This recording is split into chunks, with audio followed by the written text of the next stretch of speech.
والله يدعو إلى دار السلام ويهدي من يشاء إلى صراط مستقيم.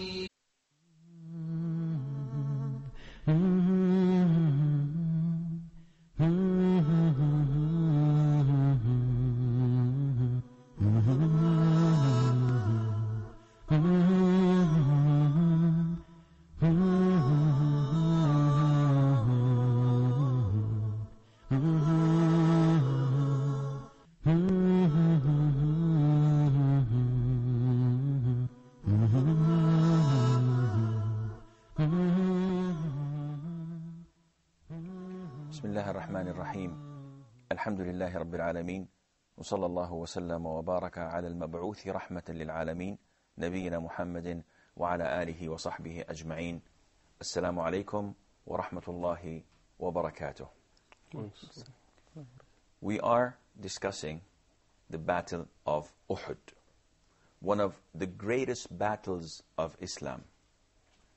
It happened on the third year of Hijrah, 1 year after the defeat of the polytheists, the idol worshippers, on the battle of Badr. Al-Abbas, the uncle of the Prophet ﷺ, sent to his nephew the inside information that the people of Quraysh are coming to invade Medina. They were coming with an army of 3,000 men, 200 riders on horseback, and 700 armed warriors in armor, full armor. The Prophet ﷺ tried to mobilize his army, and everybody was keen and eager to fight. But they were outnumbered, because by nature there weren't a lot of Muslims at the time. So the Prophet ﷺ prayed Friday prayer, and that was in the month of Shawwal. The Prophet ﷺ prayed Friday prayer, and he encouraged people to fight in the cause of Allah. He prayed Asr prayer and set out with his army to the battlefield. And they camped between in an area between Medina and the mountain of Uhud. In an area called Shaikh, the Prophet ﷺ started looking at his men and allowing those who were capable of fighting to fight, and rejecting those who were young. And he returned back about 14 of the companions, because they were below 15 years old. Among them was Abdullah ibn Umar, Usama ibn Zayd, Al-Bara ibn Azib, and also Zayd ibn Thabit, one of the great scholars of Islam and one of the great companions of the Prophet ﷺ, simply because they were underaged. He allowed only Rafi' ibn Khadij, may Allah be pleased with him, though he was 14, he allowed him in the army because he was an excellent archer. Samura ibn Jundub, who was also a companion, who was also 14, objected. He said, how do you reject me and accept Rafi' while I am stronger than he is? I'm better in the battlefield than he is. And the funny thing was, at first, when the Prophet ﷺ rejected Samura, he burst into tears. He cried like a child, like a baby, 14 years old. He wants to go to fight. Subhanallah. It's not a game.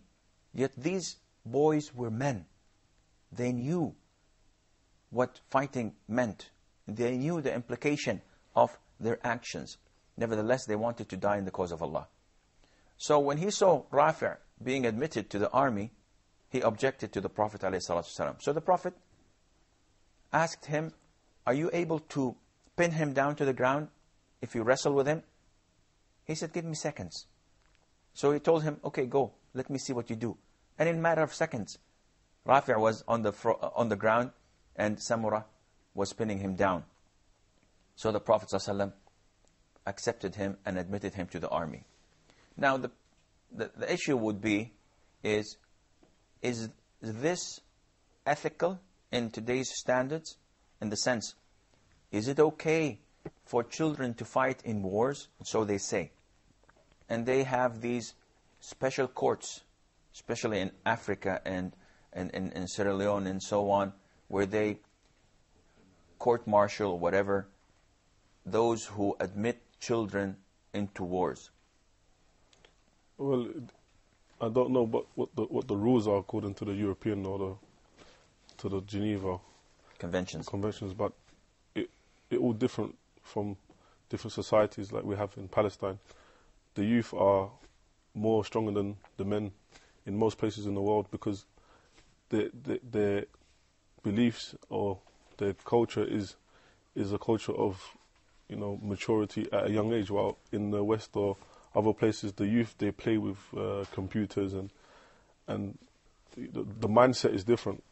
So, and, I believe, like how you mentioned before about how the strength of the companions and how big they were, how strong they were, to a level like, you know, unbelievable that could happen these days.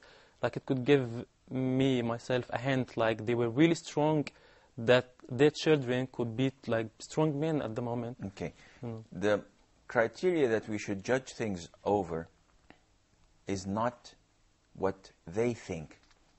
It's what the Quran and the Sunnah tell us. And that is why they say beyond or below 18 years of age, a woman cannot marry. She's underaged. They say if she's over 18 and she has intimate relationship, this is with her concession, that's okay. In Islam, it's adultery. Fornication is not forbidden, is not permissible in Islam. They say if this took place before she was 18, this is considered to be rape. Though she conceded, but because she is underaged. Likewise, if a person kills before he is 16 or 18 years old, he's not executed, where execution is practiced, because he's underaged. They claim that if a 16 or 15 years old does something, this is negligible because he's a teenager. So it's okay for him to do things that are not okay for others, adults. In Islam, it's completely different. In Islam, a person is accounted for his actions if he reaches the age of puberty. And the age of puberty is recognized by few things. Among them is reaching the age of 15.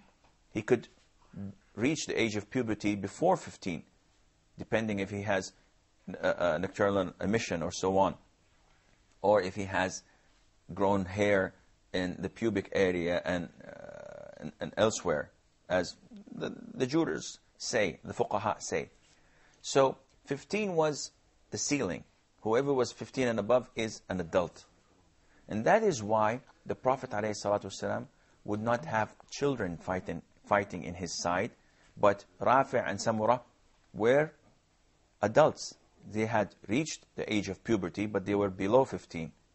And this is how we judge on things. Not on their conventions, not on their rules, because their rules allow same-sex marriages. And no way in Islam this is acceptable. Homosexuality is not acceptable in Islam. So we judge things through the spectrum of the Quran and the Sunnah, not through their eyes. Abdullah?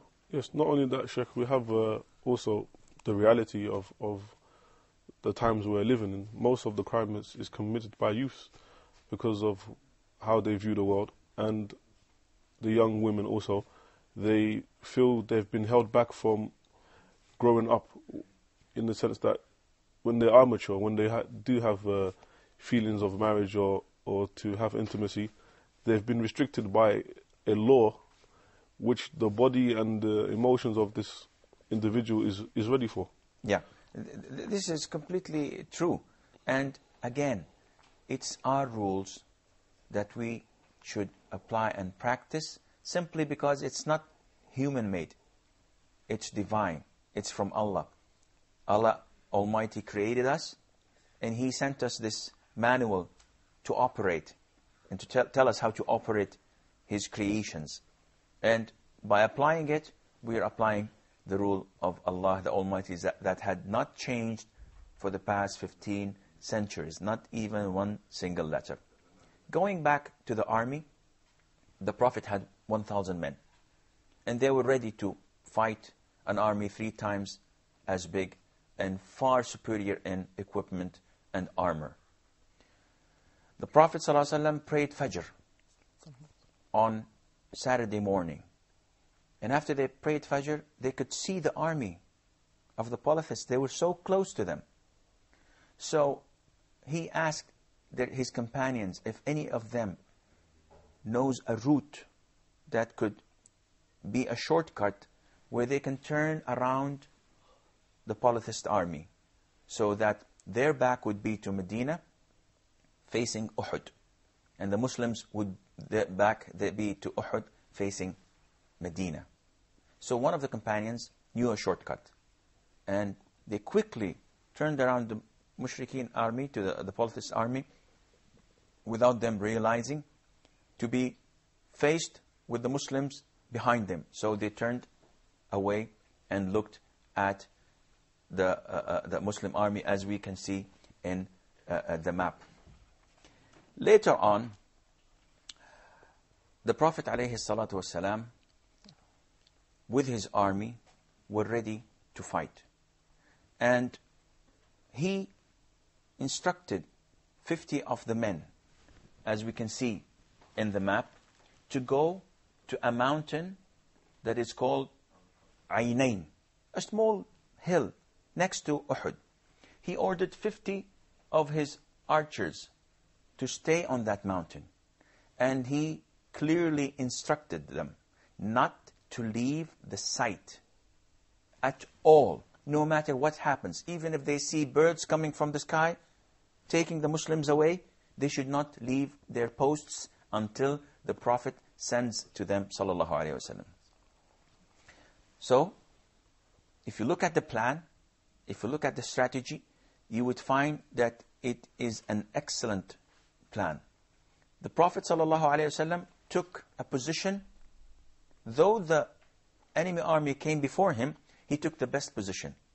It was a little bit higher than the enemies. His back and his right-hand side were covered by the mountains.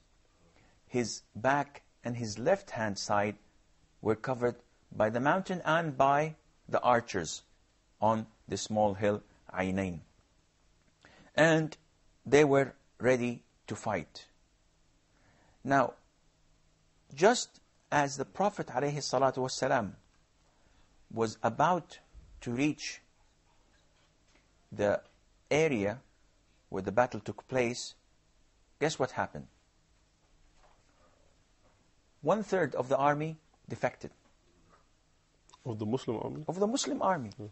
Imagine that. 1/3 of the army defected. And why was that? Well, I believe we have a short break. And just after the break, inshallah, we will tell you what took place.